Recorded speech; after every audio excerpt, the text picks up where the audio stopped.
Okay, so we're doing a session. Well, I am a Business Central functional consultant, and I will be doing a video, just a very quick video on how to just, set up your company in Business Central. So, of course, I opened up Business Central very newly.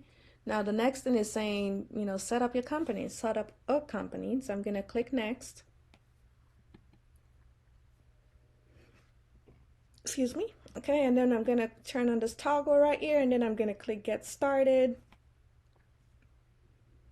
And it's loading, of course. Now, of course, it's going to use the Cronus company as my test company. But if I want to create one right from scratch, all I can do is literally search for company. And I'm in all caps. And then I'm going to click OK.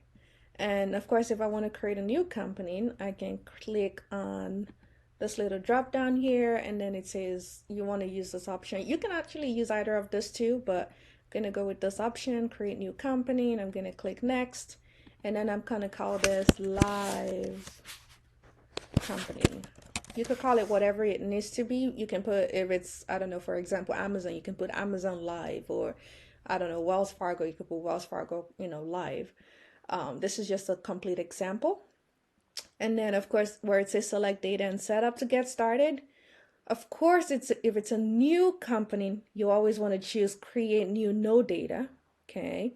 Now the setup data, this is just an option Microsoft has in Business Central for people who want to, utilize whatever setup Microsoft already has in Business Central.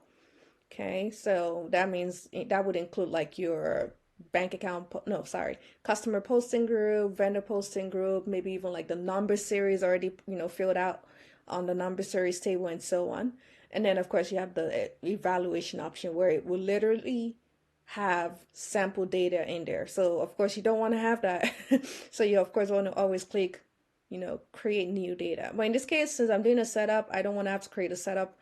I don't want to have to set up a whole company from scratch. So I'm just going to go ahead and choose this option, and then I'm going to click next. I don't really have to manage users per se, so I'm just going to go ahead and click next and finish. Now it's saying creating company. It shouldn't take too long to create. Now, if you're trying to copy a company, that's a whole nother scenario, because this will probably take quite a lot more time for it to copy, because the company you're trying to copy could have a lot of data, especially if you've imported data, you've done transactions in that data, and so on and so forth. But right now it's currently creating company, and we'll just give it a few minutes to do its thing. Okay.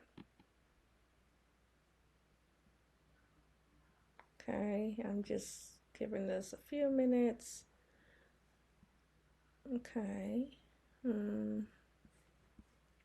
Okay. And honestly, while this is working at the same time, I'm gonna go ahead and duplicate my page so that way I can walk through how to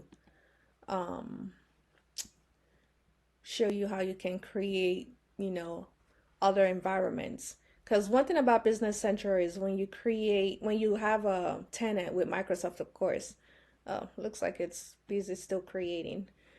When you have a tenant in Business Central, you can only have one production environment, and of course, maybe in this case, maybe three. What am I trying to say? Three sandboxes. Right now, I'm not able to do that right now, but I will do a whole nother video on that where I'm able to show you all the sandboxes created from, the Business Central admin center.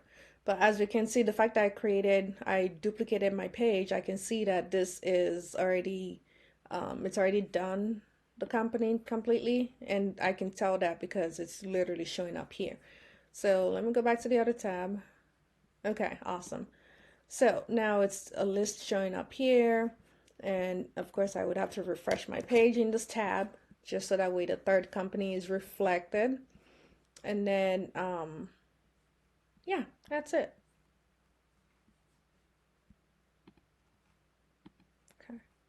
So let me go ahead and switch to